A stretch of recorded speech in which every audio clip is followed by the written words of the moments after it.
प्रिय विद्यार्थियों, नमस्कार। हमारे एमटी एजुकेशन यूट्यूब चैनल पर आपका फिर से स्वागत है, अभिनंदन है। तो बच्चों, वीएसटीसी एंड पीटीईटी 2023 के लिए हिंदी व्याकरण की वर्णमाला के ऊपर चर्चा हमने की, जिसमें हमने पिछली वीडियो में वर्णमाला के भेदों के बारे में पढ़ा। पिछली कक्षा में हमने हिंदी वर्णमाला के कुल वर्णों की संख्या 52 होती है। यहाँ तक स्वर, व्यंजन, अयोगवाद, ताड़न, उत्क्षिप्त और संयुक्त यहाँ तक पढ़ा था। तो अब इस वीडियो को और आगे बढ़ाते हुए तो आज हम स्वर एवं व्यंजन के भेदों के बारे में बात करेंगे। तो चलो बच्चों, आगे चलते हैं। स्वर एवं व्यंजन के भेद। स्वर एवं व्यंजन के भेद।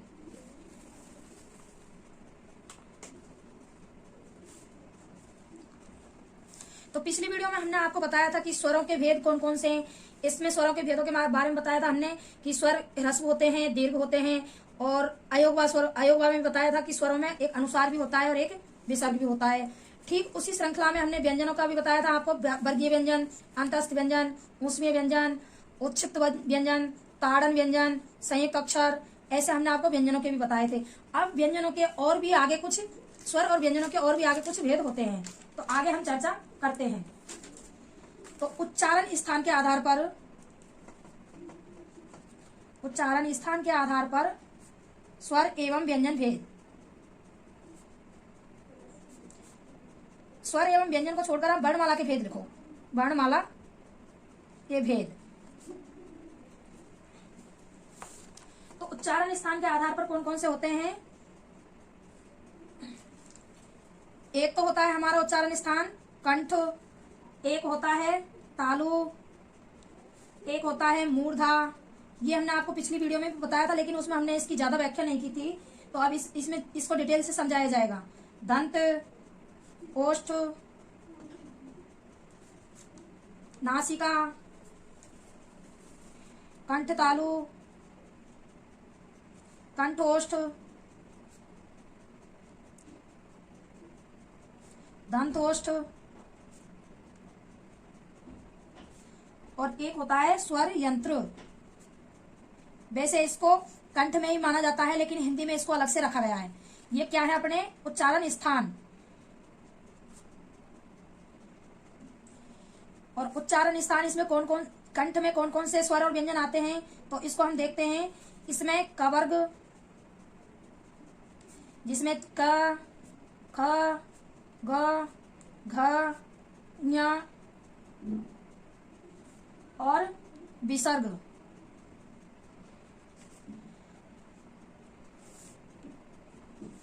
दूसरा आता है तालु।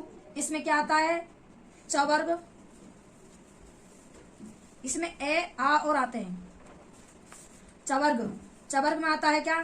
च, छ, ज, झ, ञ, और दोनों ई, य और श।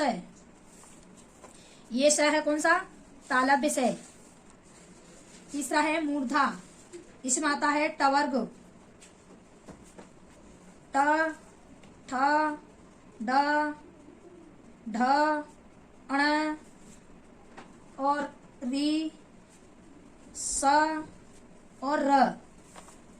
ट वर्ग में कौन कौन से आते हैं? ट, ठ, ड, ढ, न, ऋषि, षटकोण वाला से और रथ। ये मूर्धा में आते हैं। दंत। दंत में आता है त वर्ग। तो त वर्ग में आता है त, थ, द, ध, न, ल, स। से सड़क। ये तीनों से में अंतर देख लो।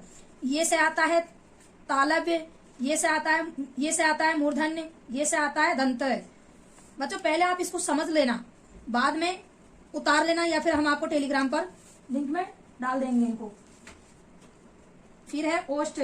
ओष्ठ में आता है उ, और पवर्ग। पवर्ग में है प, फ, भ, भ, म। फिर आता है हमारा नासिका। नासिका में क्या आता है हमारा? एक तो है क्या? प्रत्येक वर्ग का पंचम अक्षर, प्रत्येक वर्ग का पंचम अक्षर और एक अनुस्वार है और एक ये चंद्र बिंदु वाला, ये किस में आते हैं? नासिका में। अब है अपना कंठ तालु। देखो बच्चों, अब तक तो ये अकेले अकेले ही थे उच्चारण स्थान, अब दो दो उच्चारण स्थानों को मिलाकर किसी शब्द किसी वर्ण का निर्माण करते हैं ये।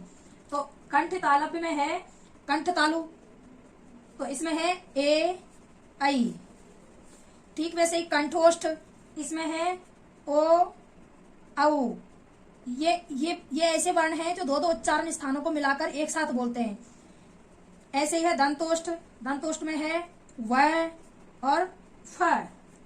और ऐसे ही है स्वर यंत्र, इसमें है क्योंकि इसमें हमारा जो कंठ के अंदर स्वर यंत्र होता है उस पर सबसे ज्यादा प्रभाव पड़ता है बोलने पर। तो उच्चारण स्थान पर हमारी वर्णमाला के भेद कौन कौन से हुए? कंठ, तालु, मूर्धा, दंत, ओष्ठ, नासिका, कंठ तालु, कंठोष्ठ, दंतोष्ठ, स्वर यंत्र। कुल मिलाकर कितने हुए? 2 3 4 5 6 7 8 9 10। उच्चारण स्थान के आधार पर हमारे कितने हैं वर्णमाला के भेद? 10। ठीक है बच्चों। प्रयत्न के आधार पर वर्णों के भेद, तो प्रयत्न के आधार पर वर्णों के भेद हैं श्वास के आधार पर,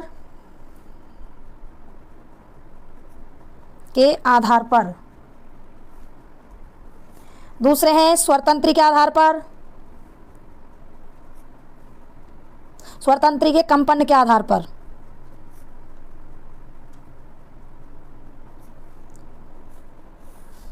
तो बच्चों श्वास के आधार पर कौन कौन से भेद होंगे हमारे, देखते हैं। इसमें है पहला अल्प प्राण और दूसरा है महाप्राण। और स्वरतंत्री के कंपन के आधार पर होंगे हमारे इसमें भेद, इसमें भी 2 भेद होंगे, घोष और दूसरा है अघोष। घोष को ही हम क्या बोल सकते हैं? सघोष। अल्प प्राण, श्वास के आधार पर हम किसको देखेंगे? पहले अल्प प्राण को। तो बच्चों देखो, अल्प प्राण में प्रत्येक वर्ग का पहला, तीसरा, पांचवा और सभी अंतस्थ व्यंजन तथा सभी स्वर आते हैं। अल्प प्राण में प्रत्येक वर्ग का पहला, तीसरा, पांचवा वर्ण, सभी अंतस्थ व्यंजन। तो अंतस्थ व्यंजनों की संख्या कितनी है? 4। और सभी स्वरों की संख्या कितनी है? 11। अल्प प्राण का मतलब क्या होता है कि जिसका उच्चारण करने में हमारी कम प्राण वायु खर्च होती है उसको ही हम अल्प प्राण कहते हैं। अब इसमें प्रत्येक वर्ग का पहला, तीसरा, पांचवा वर्ण आता है, सभी अंतस्थ व्यंजन आते हैं, य, र, य व रल, ये क्रम है हिंदी में, और सभी स्वर 11 स्वर आते हैं। इसी प्रकार महाप्राण, जिनका उच्चारण करते समय हमारी अधिक प्राण वायु खर्च होती हो उनको क्या कहते हैं? महाप्राण। तो महाप्राण में कौन कौन से आएंगे? प्रत्येक वर्ग का दूसरा, चौथा वर्ण, सभी ऊष्म व्यंजन। अब ऊष्म व्यंजन कौन कौन से हैं? ऊष्म व्यंजनों की संख्या है 4। ऊष्म व्यंजन वैसे है कौन कौन से हैं? स है। महाप्राण को किसे कहते हैं? जिसे उच्चारण करने में हमारी अधिक प्राण वायु खर्च होती है उसे महाप्राण कहते हैं। अब महाप्राण में कौन कौन से वर्ण आते हैं? प्रत्येक वर्ग का दूसरा, चौथा वर्ण, सभी ऊष्म व्यंजनों की संख्या कितनी है? 4। और ये है कौन कौन से हैं? स है। अब ठीक उसी प्रकार स्वरतंत्री के कंपन के आधार पर वर्णों को दो भेदों में बांटा गया है। पहला है घोष या सघोष, दूसरा है अघोष। अब घोष या सघोष, घोष वर्ण वे वर्ण होते हैं जिनका उच्चारण करते समय हमारे अंदर जो ध्वनि का गुंजन होता है, मतलब ध्वनि गुंजित होती हो, वह सघोष या घोष वर्ण कहलाते हैं। अब घोष वर्ण कौन कौन से होते हैं? तो घोष वर्ण होते हैं प्रत्येक वर्ग का तीसरा, चौथा और पांचवा वर्ण, सभी अंतस्थ और है हवर्ण। सघोष वर्ण कौन कौन से होते हैं? प्रत्येक वर्ग का तीसरा, चौथा, पांचवा वर्ण और सभी अंतस्थ यरलव और हैवर्ण। और उसी प्रकार अघोष वर्ण वे वर्ण होते हैं जिनका उच्चारण करते समय ध्वनि का गुंजायमान नहीं होता है, उसे हम क्या कहते हैं, अघोष वर्ण। अब अघोष वर्ण कौन कौन से होते हैं, तो अघोष वर्ण प्रत्येक वर्ग का पहला और दूसरा वर्ण, प्रत्येक वर्ग का पहला दूसरा वर्ण। और स अघोष वर्ण कौन कौन से होते हैं, प्रत्येक वर्ग का पहला और दूसरा वर्ण और तीनों स। ऐसे करके अब इनकी संख्या देखते हैं हम। वर्ग कितने हैं हमारे, 5, और प्रत्येक वर्ग में से कौन कौन कितने वर्ण आ रहे हैं, 2, 5 × 2 = 10, और ये 3 प्लस में 3। ऐसे करके अघोष वर्णों की संख्या हो गई 13। ऐसे ही घोष वर्णों की संख्या, प्रत्येक वर्ग का तीसरा, चौथा और पांचवा वर्ण आ रहा है, तो 3 × 5, क्योंकि 5 हमारे वर्गीय व्यंजन, तो फिर उनमें से 3 × 5 = 15। सभी अंतस्थ कितने होते हैं, 4, 1 है। ऐसे करके इनकी संख्या हमारी हो गई 20। और महाप्राण में प्रत्येक वर्ग का दूसरा और चौथा, तो हमारे वर्ग कितने हैं, 5 × 2, क्योंकि प्रत्येक वर्ग के दो ही वर्ण आ रहे हैं, दूसरा और चौथा, ये इनकी संख्या हो गई 10। सभी ऊष्म व्यंजन कितने हैं हमारे, 4।